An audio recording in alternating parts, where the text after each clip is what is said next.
تین مسائل۔ شیخ الاسلام محمد بن عبد الوہاب رحمہ اللہ فرماتے ہیں، اللہ تعالیٰ آپ پر رحم فرمائے، یہ جان لے کہ ہر مسلمان مرد عورت پر واجب ہے کہ وہ ان تین مسائل کا علم حاصل کرے اور ان پر عمل کرے۔ توحید ربوبیت و اسماء و صفات۔ اول، بے شک اللہ تعالیٰ نے ہمیں پیدا کیا، ہمیں رزق دیا اور ہمیں یوں ہی بیکار نہیں چھوڑ دیا بلکہ ہماری طرف ایک رسول بھیجا۔ پس جس نے اس رسول کی اطاعت کی وہ جنت میں داخل ہوا اور جس نے ان کی نافرمانی کی وہ جہنم میں داخل ہوا۔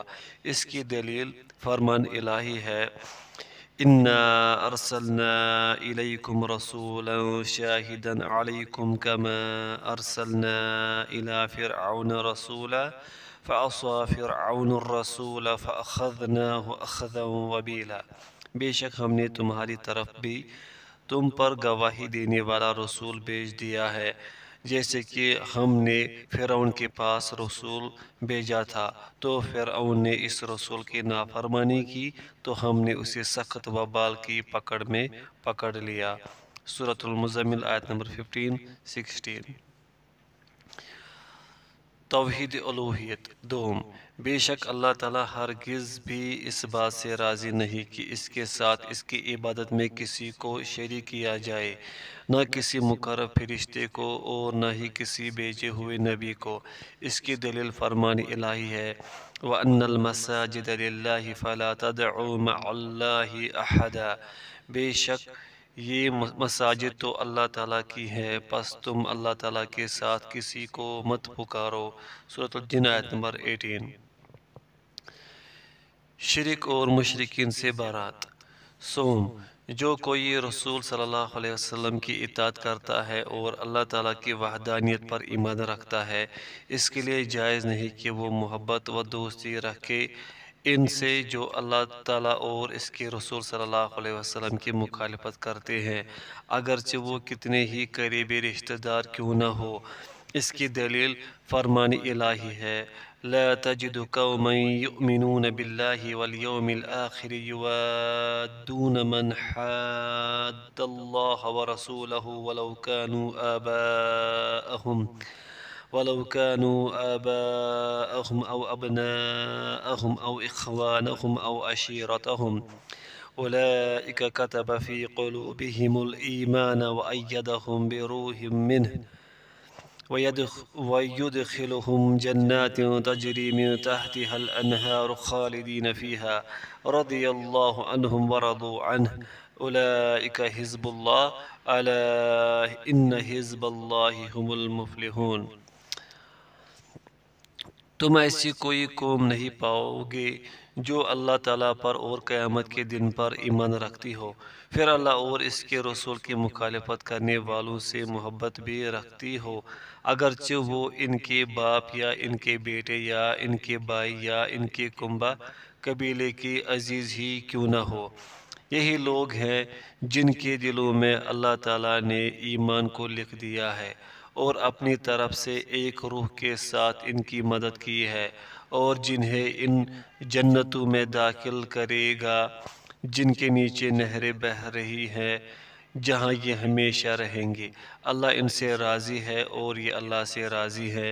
یہ حزب اللہ اللہ کی جماعت ہے، آگاہ رہو، بے شک حزب اللہ ہی کامیاب لوگ ہیں۔ سورۃ المجادلہ آیت نمبر 22۔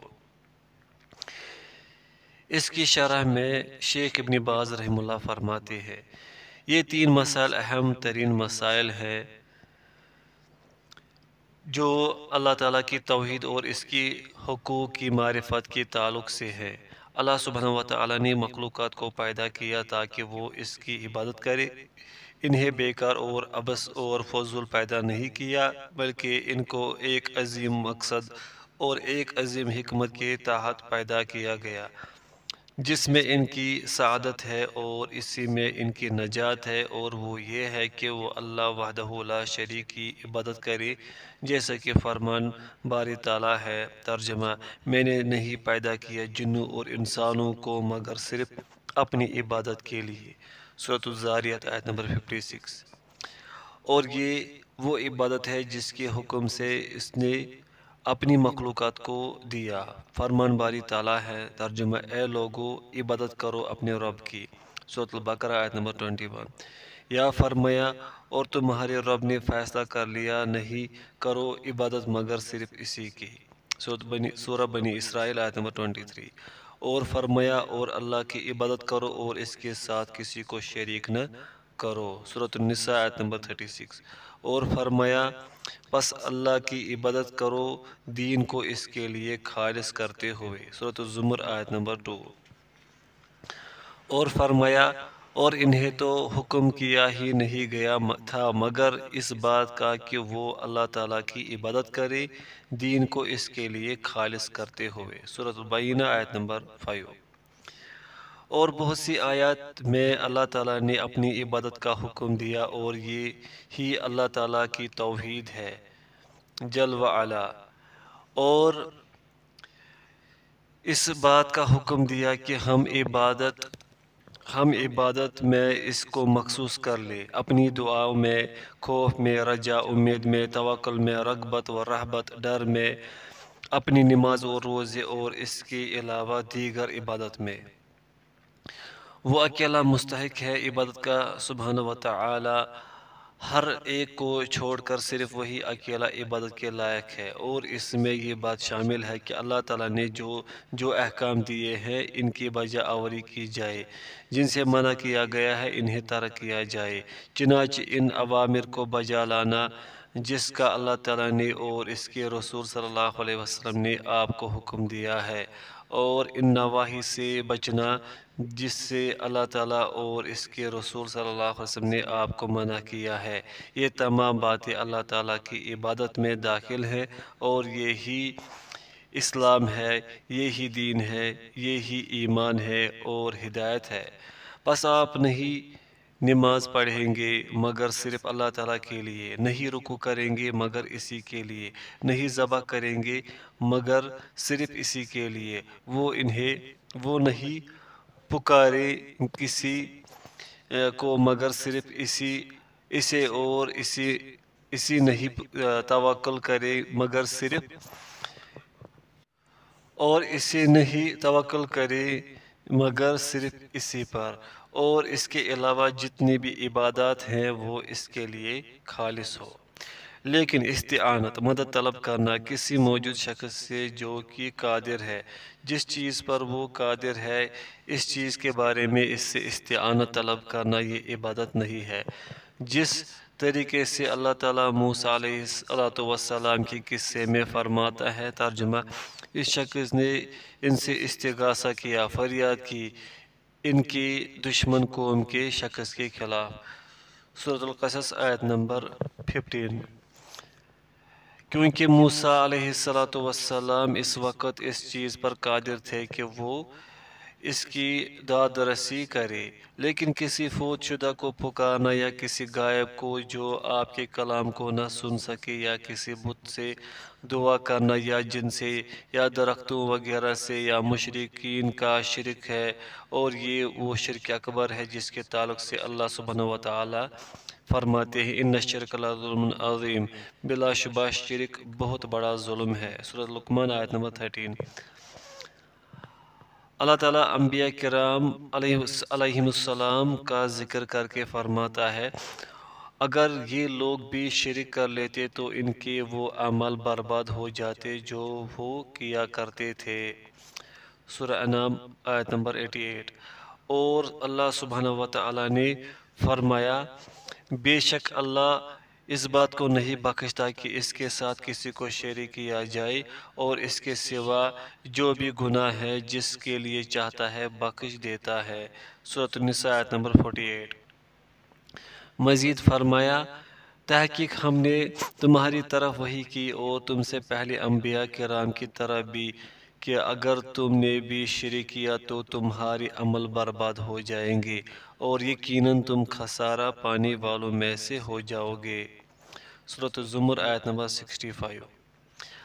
اللہ تعالیٰ نے ہمیں پیدا کیا، رزق دیا اور ہمیں یوں ہی بیکار نہیں چھوڑ دیا، بلکہ ہمیں اپنی توحید، اپنی اطاعت اور معصیت کو ترک کرنے کا حکم دیا۔ اور ہماری طرف ایک رسول بھیجا جو کہ محمد رسول اللہ صلی علیہ وسلم ہے، ہر اس چیز کے ساتھ جو ہم نے ابھی ذکر کی آپ پر قرآن مجید نازل فرمایا تاکہ اس میں جو ہدایت ہے ہم اس پر استقامت اختیار کریں اور اس میں جو اوامر احکام ہے ان پر عمل کرے، اس میں جو مناہی جن چیزوں سے منع کیا گیا ہے ان سے پرہیز کرے۔ محمد رسول اللہ صلی اللہ علیہ وسلم کے ہاتھوں جو کہ خاتم النبیین و مرسلین ہے، آپ صلی اللہ علیہ وسلم آئے ہمیں دین کی تعلیم دینے کے لیے، اور آپ صلی اللہ علیہ وسلم خاتم الانبیاء ہے اور ان کے امام ہے، اور ان میں سے سب سے افضل ہے۔ جس نے بھی اس رسول صلی اللہ علیہ وسلم کی اطاعت کی اور آپ صلی اللہ علیہ وسلم کے دین پر استقامت اختیار کی، اس کے لیے جنت ہے، اور جس نے اس رسول صلی اللہ علیہ وسلم کی نافرمانی کی اور آپ صلی اللہ علیہ وسلم کے دین کی مخالفت کی، اس کے لیے جہنم ہے۔ اللہ تعالیٰ کا فرمان ہے، بے شک ہم نے تمہاری طرف ایک رسول بھیجا جو تم پر گواہ ہے، یعنی تمہارے اعمال پر گواہ ہے جو وہ دیکھتے ہیں۔ جس طرح ہم نے فرعون کی طرف بھی ایک رسول بھیجا جو کہ موسیٰ علیہ السلام تھے، پس فرعون نے اس رسول کی نافرمانی کی تو ہم نے اسے سخت پکڑ میں پکڑ لیا۔ سورۃ مزمل آیت نمبر 15-16۔ یعنی ہم نے فرعون کو نہایت سختی سے پکڑا ہے، اس دنیا میں بھی غرق آب کر کے اور آخرت میں جہنم کی آگ میں۔ المسئلۃ الثانیہ، دوسرا مسئلہ، یہ پہلے ہی مسئلے کی تحقیق ہے، یعنی کہ آپ جانیں کہ بے شک اللہ تعالیٰ اس بات سے ہرگز بھی راضی نہیں کہ اس کی عبادت میں اس کے ساتھ کسی کو شریک کیا جائے، جس طرح سے وہ خالق اکیلا ہے، رازق اکیلا ہے، زندگی موت کا مالک ہے، جس نے آپ کو پیدا کیا اور آپ کو اپنی نعمتیں دے، تو وہی سبحانہ وتعالی ہرگز بھی اس بات سے راضی نہیں ہے کہ مخلوق میں سے کسی کو اس کے ساتھ شریک کیا جائے، نہ کسی بھیجے گئے رسول کو اور نہ ہی کسی مقرب فرشتے کو اور نہ ہی ان کے علاوہ کسی کو، کیونکہ عبادت اللہ سبحانہ وتعالی اکیلے وحدہ لا شریک کا حق ہے، جیسا کہ فرمان باری تعالیٰ ہے، اور تمہارے رب نے فیصلہ کر دیا کہ نہیں عبادت کرو مگر صرف اسی کی۔ سورۃ الاسراء آیت نمبر 23۔ اور فرمایا کہ ایاک نعبد و ایاک نستعین، اے اللہ ہم تیری ہی عبادت کرتے ہیں اور تجھ ہی سے استعانت مدد طلب کرتے ہیں۔ سورۃ الفاتحہ۔ کیونکہ جو شرک ہے وہ تمام گناہوں میں سب سے بڑا اور عظیم ہے، جس کے تعلق سے بہت سی آیات آئی ہیں، اور اللہ تعالیٰ کی عبادت میں اخلاص اپنانے کا حکم دیا گیا ہے، اور اللہ تعالیٰ کے سوا کسی کی بھی عبادت کرنے سے منع کر دیا گیا ہے۔ تو یہ توحید دو امر کو جمع کرتی ہے، ایمان لائے آپ اللہ تعالیٰ پر کہ وہ خالق ہے، رازق ہے، زندگی موت کا مالک ہے، اور یہ بھی ایمان لائے کہ وہی اکیلا عبادت کا مستحق ہے، خواہ وہ ذبح کرنا ہو یا نماز پڑھنا ہو، روزہ رکھنا ہو یا اس کے علاوہ جتنی بھی عبادات ہیں وہ اللہ سبحانہ وتعالی کا حق ہے، وہی اکیلا اس کا مستحق ہے، جس طریقے سے اللہ تعالیٰ فرماتے ہیں وَإِلَٰهُكُمْ إِلَٰهٌ وَاحِدٌ، اور تمہارا معبود حقیقی تو صرف ایک ہی معبود ہے۔ سورۃ البقرہ آیت نمبر 163۔ اور فرمایا اللہ تعالیٰ کے ساتھ کسی کو مت پکارو۔ سورۃ الجن آیت نمبر 18۔ اور تیسرا مسئلہ یہ ہے کہ جو کہ اہم ترین واجبات میں سے ہے، وہ یہ کہ ہر مسلمان مرد اور عورت اس بات کو جان لے کہ اس کے لیے ہرگز بھی جائز نہیں کہ وہ مشرکین سے دلی محبت رکھے۔ ہر وہ شخص جو اللہ تعالیٰ اور اس کے رسول صلی اللہ علیہ وسلم کی اطاعت کرتا ہے اور اللہ تعالیٰ کی توحید پر ایمان لاتا ہے، تو اس پر لازم ہے کہ وہ کافروں سے عداوت رکھے اور بغض رکھے اللہ تعالیٰ کی رضا کے لیے۔ اس کے لیے جائز نہیں ان سے موالات کرنا، محبت کرنا، کیونکہ فرمان باری تعالیٰ ہے تم ایسی کوئی بھی قوم نہیں پاؤ گے، یعنی اے محمد صلی اللہ علیہ وسلم آپ کوئی بھی ایسی قوم نہیں پائیں گے جو سچے ایمان والی ہو کہ وہ ان سے محبت کرتے ہیں وہ جو اللہ اور اس کے رسول کے مخالفین ہیں۔ سورۃ المجادلہ آیت نمبر 22۔ اور اللہ تعالیٰ فرماتا ہے اے ایمان والو یہود و نصارہ کو اپنا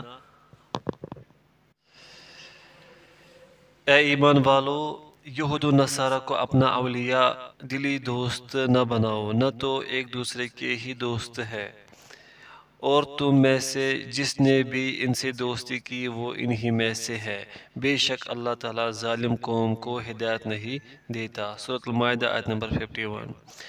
اور اللہ عز و جل فرماتے ہیں بے شک تحقیق تمہارے لیے اچھا نمونہ ہے ابراہیم اور ان کے ساتھیوں میں، جب انہوں نے اپنی قوم سے کہا کہ ہم تم سے بیزار ہیں اور ان سے بھی جن کی تم اللہ تعالیٰ کو چھوڑ کر عبادت کرتے ہو، ہم تمہارا انکار کرتے ہیں، ہم میں اور تم میں بغض و عداوت ظاہر ہو گئی ہمیشہ کے لیے، یہاں تک کہ تم اکیلے اللہ پر ایمان نہ لے آؤ۔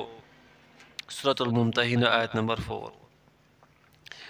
تو لازم ہے کہ ہم اللہ تعالیٰ کے دشمنوں سے بغض و عداوت رکھیں اور مومنوں سے مودت و محبت رکھیں، کیونکہ ایک مومن اسی طریقے سے اولیاء اللہ تعالیٰ کے دوستوں سے محبت کرتا ہے اور خیر کے کاموں میں ان کے ساتھ تعاون کرتا ہے، اور اللہ تعالیٰ کے دشمنوں کو ناپسند کرتا ہے اور اللہ تعالیٰ کی رضا کے لیے ان سے عداوت رکھتا ہے، اگرچہ وہ انہیں اللہ تعالیٰ کی راہ کی طرف دعوت بھی دیتا ہے اور اپنے اسلامی ملک میں جہاں اس کی حکومت ہے وہاں رہنے بھی اگر دیتا ہے تو ان سے جزیہ لیتا ہے، جیسے کہ ولی امر مسلمانوں کا حکمران ایسا کرتا ہے، کیونکہ رسول اللہ صلی اللہ علیہ وسلم نے یہود و نصارہ اور مجوس سے جزیہ لیا۔ یہود و نصارہ اہل کتاب ہے، ان سے جزیہ لیا جائے گا کیونکہ فرمان الہی ہے، لڑو ان لوگوں سے جو نہ اللہ پر ایمان رکھتے ہیں اور نہ یوم آخرت پر، اور نہ ان چیزوں کو حرام سمجھتے ہیں جو اللہ اور اس کے رسول نے حرام کی ہے، اور نہ دین حق کو اختیار کرتے ہیں ان لوگوں میں سے جنہیں کتاب دی گئی ہے، یہاں تک کہ وہ حقیر ہو کر اپنے ہاتھ سے جزیہ دے۔ جبکہ مجوس کے متعلق آپ صلی اللہ علیہ وسلم نے فرمایا ان کے بارے میں اہل کتاب والا طریقہ ہی اپناؤ اور ان سے جزیہ لینے میں مسلمانوں کی مدد ہے، نہ کہ ان سے محبت۔ ان سے جزیہ صرف اس وقت لیا جائے گا جب وہ اسلام میں داخل نہ ہونا چاہے اور نہ ہی ان سے قتال ہو، تو ہم نے ان سے نفرت اور بغض اللہ تعالیٰ کی رضا کے لیے رکھنے کے باوجود انہیں اپنے وطن میں رہنے دیں گے، لیکن ان سے موالات نہیں رکھیں گے۔ اگر وہ اسلام اور جزیہ دونوں کا انکار کر دے تو طاقت اور قدرت کی شرط کے ساتھ ان سے جہاد کیا جائے گا، ان سے قتال کیا جائے گا، اور یہ خاص ہے اہل کتاب اور مجوس کے لیے، البتہ ان کے علاوہ جو کفار ہیں ان سے جزیہ تک قبول نہیں جائے گا، بلکہ ان سے محض قتال کیا جائے گا جب تک وہ دین اسلام میں داخل نہیں ہو جاتے، جیسے کہ وثنیین بت پرست ہیں یا شیوعیین کمیونسٹ ہیں اور جو دیگر اصناف کے کافر ہیں۔ اگر قدرت ہے تو ان سے قتال کیا جائے گا، فرمان باری تعالیٰ ہے، اور ان سے قتال کیے جاؤ جب تک فتنہ باقی نہ رہے اور دین سب کا سب اللہ تعالیٰ کے لیے ہو جائے۔ سورۃ الانفال آیت نمبر 39۔ اور فرمایا اللہ کے راہ میں نکلو جہاد پر، خواہ تم ہلکے ہو یا بھاری، اور اپنے مال اور جان سے اللہ تعالیٰ کی راہ میں جہاد کرو، تمہارے لیے بہتر ہے اگر تم جانتے ہو۔ سورۃ توبہ آیت نمبر 41۔ اور فرمایا جب حرمت والے مہینے گزر جائے تو مشرکین کو قتل کرو، جہاں کہیں انہیں پاؤ انہیں پکڑو اور ان کا محاصرہ کرو، اور ہر گھات کی جگہ پر ان کے لیے گھات لگا کر بیٹھو، اگر وہ توبہ کر لے اور نماز قائم کرے اور زکوٰۃ ادا کرے تو ان کی راہ چھوڑ دو، بے شک اللہ تعالیٰ بخشنے والا ہے، مہربان ہے۔ سورۃ توبہ آیت نمبر 5۔ اور اس معنی کی بہت سی آیات ہیں۔ یہاں اللہ سبحانہ و تعالیٰ کی مراد یہ ہے کہ قدرت کے ہوتے ہوئے، طاقت کے ہوتے ہوئے ان سے جہاد کیا جائے گا، کیونکہ اللہ عز و جل کا فرمان ہے، اللہ تعالیٰ کسی جان پر اس کی وسعت سے بڑھ کر بوجھ نہیں ڈالتا۔ سورۃ البقرہ آیت نمبر 286۔ اور فرمایا، اللہ تعالیٰ سے ڈرو جتنی تم میں طاقت و استطاعت ہو۔ سورۃ التغابن آیت نمبر 16۔ اور اس لیے بھی کہ آپ صلی اللہ علیہ وسلم نے بھی مشرکین سے اس وقت تک قتال نہیں کیا تھا جب تک آپ صلی اللہ علیہ وسلم کے پاس قوت نہیں آئی تھی۔ اس کے بعد اللہ تعالیٰ نے آیت کے آخر میں فرمایا، یعنی سورہ مجادلہ کی جو آیت ذکر فرمائی ہے، آیت نمبر 22، شیخ الاسلام نے، یعنی یہ وہ لوگ ہیں جن کے دلوں پر ایمان کو اللہ تعالیٰ نے لکھ دیا ہے اور ان کی مدد کی ہے اپنی جانب کی ایک روح سے، یعنی اپنی طرف سے دی گئی قوت کے ساتھ ان کو قوت پہنچائی ہے اللہ سبحانہ و تعالیٰ نے۔